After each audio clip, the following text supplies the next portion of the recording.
Film की शुरुआत होती है फिनिक्स एरिजोना में, जहां दोपहर 2:45 बजे एक रियल एस्टेट फर्म में काम करने वाली लड़की मैरियन अपने बॉयफ्रेंड सैम लूमिस के साथ इंटीमेट मोमेंट शेयर कर रही होती है।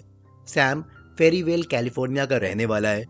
सैम और मैरियन दोनों एक दूसरे से शादी करना चाहते हैं, लेकिन सैम अपनी एक्स वाइफ को एलिमोनी देने की वजह से फाइनेंशियली स्टेबल नहीं होता है और इस वजह से वो शादी को बार बार डिले कर रहा होता है। इस मीटिंग के बाद मैरियन अपने ऑफिस के लिए निकल जाती है, क्योंकि वो अपने लंच टाइम में सैम से मिलने आई थी और सैम फेरीवेल वापस चला जाता है। ऑफिस में मैरियन का बॉस अपने एक क्लाइंट मिस्टर कैसिडी के साथ आता है और प्रॉपर्टी डील फाइनल होने पर मैरियन को $40,000 कैश देता है और कहता है कि इसे आज शाम तक बैंक में डिपॉजिट कर देना। इतने सारे पैसे देखकर मैरियन के मन में लालच आ जाता है। उसे लगता है कि शायद इन पैसों से सैम का फाइनेंशियल प्रेशर दूर हो जाए। शाम को मैरियन अपने बॉस को नॉर्मली बोलती है कि वो बैंक जा रही है और पैसे डिपॉजिट करके घर चली जाएगी, पर वो बैंक ना जाकर सीधा अपने घर आ जाती है और सामान पैक करके $40,000 के साथ फिनिक्स से फेरीवेल कैलिफोर्निया के लिए निकल जाती है।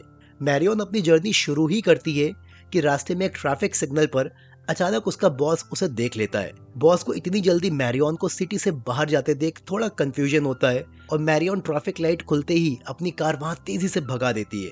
अगले दिन सुबह रास्ते में लंबा सफर कर करके थक कर वो अपनी कार में सो रही होती है। तभी वहां एक पुलिस ऑफिसर रुकता है और मैरियन के सस्पिशियस बिहेवियर को देखकर उसे जगाता है। ऑफिसर उसका ड्राइविंग लाइसेंस और गाड़ी के पेपर्स चेक करता है। मैरियन के बैग में $40,000 छुपे होते हैं, इसलिए वो यहाँ बहुत ज़्यादा घबराहट दिखाती है और अपने बैग को साइड से छुपाकर पुलिस ऑफिसर को अपना ड्राइविंग लाइसेंस दिखाती है और घबराहट में वहाँ से निकल जाती है।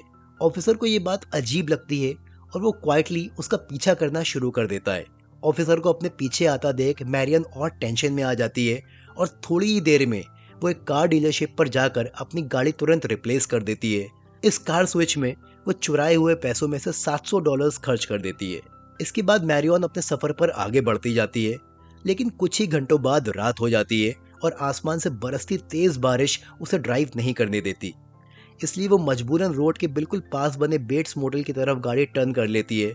यहाँ उसकी मुलाकात होती है मोटल के ओनर नॉर्मन बेट्स से, जो कि एक पोलाइट, हल्का सा नर्वस और एक अजीब सी क्वाइट वाइब रखता हुआ लड़का है। और मोटल के पीछे खड़ा उसका पुराना अंधेरा घर पूरी जगह में एक ठंडी सी घबराहट घोल देता है। नॉर्मन मैरियन को रूम नंबर 1 अलॉट करके उससे बातचीत करता है और उसको डिनर के लिए अपने घर पर इनवाइट करता है।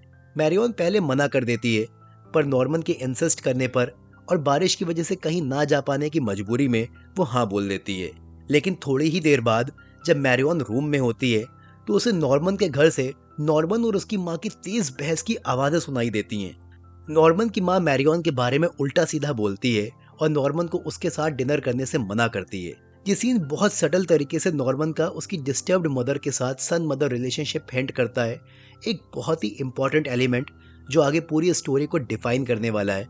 ये सब सुनकर मैरियन डिनर का प्लान छोड़ देती है, पर कुछ देर बाद नॉर्मन खुद उसके रूम के बाहर डिनर ले आता है और कहता है कि वो ऑफिस में बैठकर खाना खा सकती है। मैरियन मान जाती है और नॉर्मन उसे अपने ऑफिस में बैठाकर डिनर कराता है। डिनर के दौरान नॉर्मन अपनी जिंदगी के बारे में बात करता है कि वो अकेला अपनी माँ के साथ ये मोटल रन करता है और कैसे उसकी माँ का कंट्रोल उसकी लाइफ को डायरेक्ट करता है। वो एक लोनली, फंसी हुई जिंदगी जी रहा है और चाह कर भी वो कहीं नहीं जा सकता है। नॉर्मन की बातें मैरियन को अंदर से झटका देती हैं। उसे अपनी चोरी के फैसले पर शेम और गिल्ट महसूस होता है।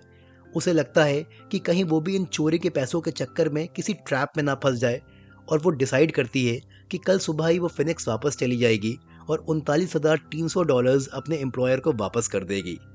ये डिसाइड करके मैरियन नॉर्मन को गुड नाइट बोलती है और अपने रूम में आ जाती है।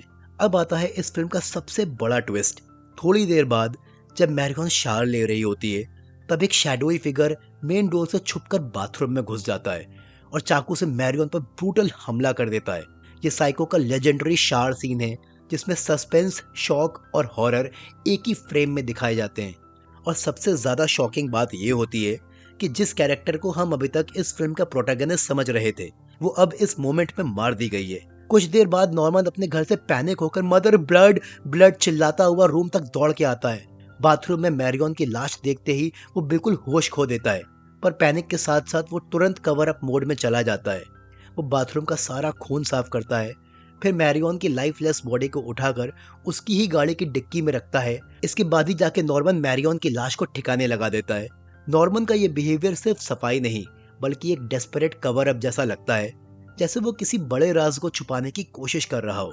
सीन शिफ्ट होता है वापस फेनिक्स में, जहां मैरियन का बॉस को एक प्राइवेट इन्वेस्टिगेटर एर्बोगास्ट को हायर करता है ताकि वो पैसा रिकवर कर सके और मैरियन का पता लगा सके।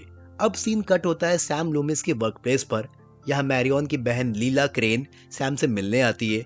लीला का कहना है कि उसे पक्का यकीन है कि मैरियन उससे मिलने ही निकली होगी। वो सैम से कहती है, तुम्हें अगर $40,000 रखने हैं तो रख लो, पर मुझे ये बता दो कि मैरियन कहाँ पर है।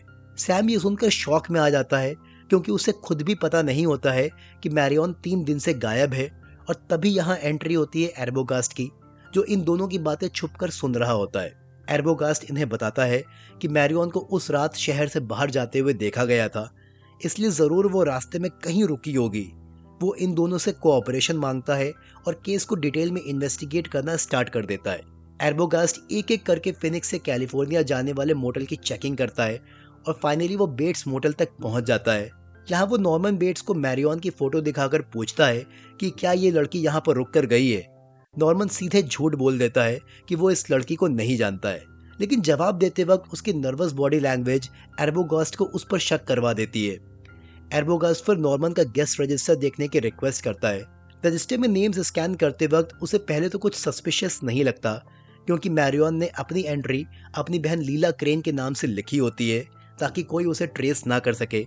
लेकिन एर्बोगास्ट हैंड रिटन एंट्रीज को ध्यान से ऑब्जर्व करता है, और जब वो रजिस्टर की हैंडराइटिंग को अपने पास रखे मैरियन के हैंडराइटिंग सैंपल से मैच करता है, तो एक सटल हैंडराइटिंग पैटर्न उसे समझ में आ जाता है कि लीला के नाम से एंट्री मैरियन ने ही करी है। अब जब नॉर्मन का झूठ एक्सपोज हो जाता है, तो वो फाइनली एक्सेप्ट करता है कि हाँ, ये लड़की यहाँ आई थी, पर अगले दिन ही सुबह बिना कुछ कहे यहाँ से चली गई थी। नॉर्मन का यह हाफ ट्रूथ वाली एक्सप्लेनेशन एर्बोगास्ट को और भी ज्यादा डाउटफुल बना देती है, जिससे इन्वेस्टिगेशन का टोन अब और डार्क हो जाता है। इसी दौरान उसकी नजर मोटल के पीछे बने नॉर्मन के घर की विंडो पर पड़ती है, जहाँ एक औरत की परछाई बैठी दिखाई देती है। नॉर्मन बताता है कि वो उसकी मदर है। एर्बोगास्ट सीधा जाकर उसकी मदर से बात करना चाहता है, लेकिन नॉर्मन अलाउ नहीं करता। वो कहता है कि उसकी माँ बीमार है और उसे डिस्टर्ब नहीं किया जाना चाहिए। एर्बोगास्ट ये बात टेम्परेरी मानकर वहां से निकल जाता है। वहां से थोड़ी दूर जाकर वो लीला को फोन करता है। वो लीला को बताता है कि बेट्स मोटल नाम के हाईवे साइड मोटेल में मैरियन आकर रूम नंबर 1 में रुकी थी, और मोटेल के ओनर नॉर्मन का कहना है कि वो अगले दिन ही सुबह यहाँ से निकल गई थी। पर एर्बोगास्ट क्लियर बोलता है कि नॉर्मन पर उसको गहरा शक हो रहा है, क्योंकि उसने पहले झूठ बोला था और अब अपनी मदद से मिलने भी नहीं दे रहा है। वो फिर कहता है, मैं दोबारा मोटेल जा रहा हूँ और आधे से 1 घंटे में तुम्हें कॉल करके अपडेट दे दूंगा। एर्बोगास्ट वापस बेट्स मोटेल पहुंचता है। उसे देखते ही नॉर्मन वहां से भाग जाता है। एर्बोगास्ट सीधा नॉर्मन के घर में घुसकर उसकी मदद से बात करने के लिए सीढ़ियां चढ़ने लगता है। यहीं पर सस्पेंस अपने पीक पर पहुंचता है। जैसे ही एर्बोगास्ट सीढ़ियों से ऊपर चढ़ रहा होता है, वही शैडोई फिगर फिर से सामने आ जाता है और एर्बोगास्ट पर हमला करके उसका कत्ल कर देता है। उधर फिनिक्स में जब एर्बोगास्ट का प्रॉमिस फोन कॉल लीला को नहीं आता और जब 2 से 3 घंटे बीत जाते हैं, तो लीला का इंट्यूशन कहता है कि कुछ तो गलत हो रहा है। वो सैम के पास जाती है और उसको एर्बोगास्ट के फोन कॉल के बारे में बताती है। दोनों बेट्स मोटेल जाने का प्लान बनाते हैं, लेकिन सैम उसे यहीं रोककर एर्बोगास्ट का वेट करने के लिए कहता है और खुद बेट्स मोटेल की तरफ एर्बोगास्ट को ढूंढने निकल जाता है।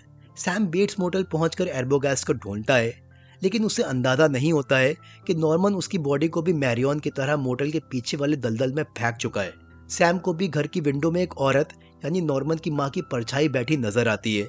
सैम वापस जाके लीला को बताता है कि वहाँ कुछ तो गलत है। एक औरत का शैडो खिड़की पर दिखाई दे रहा है और एर्बोगास्ट का कोई अता पता नहीं चल रहा है कि वो कहाँ है। अगले दिन ये दोनों एक पुलिस ऑफिसर्स एल चैम्बर्स से मिलते हैं और मैरियन के मिसिंग होने, उसके चोरी किए हुए पैसे, एर्बोगास्ट के गायब होने, नॉर्मन के झूठ बोलने और बेट्स मोटेल में खिड़की पर दिखने वाली परछाई की पूरी स्टोरी बताते हैं। ऑफिसर इनकी बातों से कन्विंस नहीं होता है, क्योंकि वो नॉर्मन बेट्स को पहले से जानता था और इन्हें बताता है कि नॉर्मन की माँ को मरे हुए 10 साल हो गए हैं। उसकी माँ ने पहले अपने लवर को मारा था और फिर खुद सुसाइड किया था।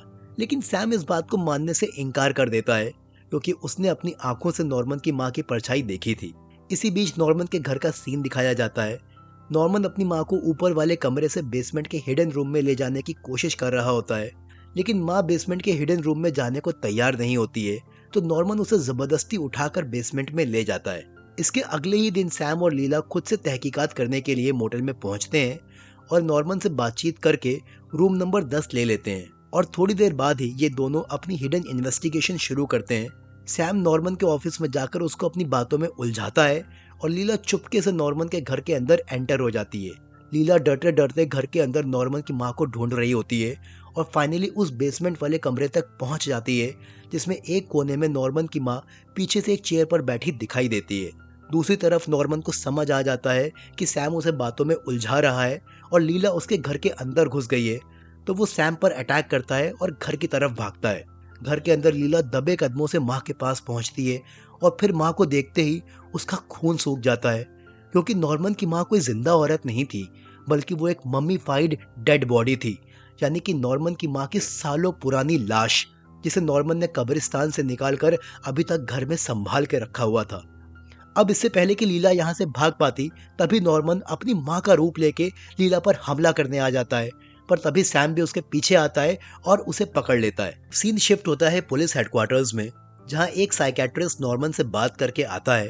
वो सैम, लीला, शेरिफ और बाकी सबको बताता है कि नॉर्मन के अंदर एक्चुअली दो पर्सनैलिटीज हैं, एक नॉर्मन और एक उसकी माँ। मैरियन और एर्बोगैस दोनों का मर्डर नॉर्मन ने अपनी माँ का रूप लेकर किया था।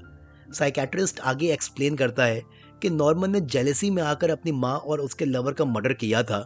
नॉर्मन के डैड के खत्म होने के बाद से उसका उसकी माँ से बहुत स्ट्रॉन्ग बॉन्ड था और वो उसके लिए सब कुछ थी, लेकिन जब उसकी माँ ने एक नए आदमी के साथ रिलेशनशिप शुरू किया तो माँ ने नॉर्मन पर थोड़ा कम ध्यान देना स्टार्ट कर दिया था।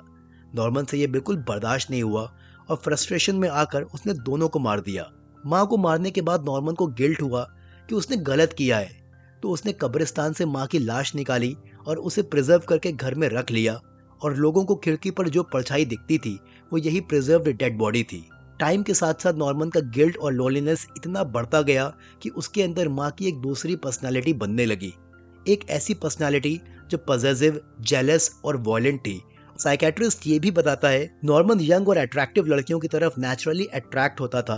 वो मैरियन को भी पसंद करने लगा था। उस रात मैरियन के शावर लेने से पहले वो अपने ऑफिस के सीक्रेट होल से मैरियन को छुपकर देख रहा था, लेकिन तभी उसके अंदर उसकी माँ वाली जेलस और वॉयलेंट पर्सनालिटी एक्टिवेट हो गई, जो उसे खूबसूरत लड़कियों से दूर रखना चाहती थी, और फिर नॉर्मन ने मैरियन को मार दिया। क्राइम्स के बाद सारा कवर अप नॉर्मन ही करता था, ताकि किसी को भी माँ पर शक ना हो, क्योंकि नॉर्मन के दिमाग में उसकी माँ डेड बॉडी नहीं थी, बल्कि एक जिंदा औरत थी। अब लास्ट में हमें नॉर्मन को एक छोटे से कमरे में अकेले बैठे हुए दिखाया जाता है और उसके दिमाग में अभी भी उसकी माँ की आवाज गूंज रही होती है।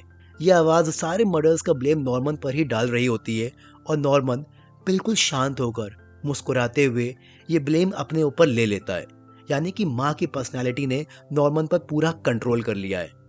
इस क्रीपी स्प्लिट पर्सनैलिटी के साथ मूवी अपने फाइनल नोट पर पहुंचती है।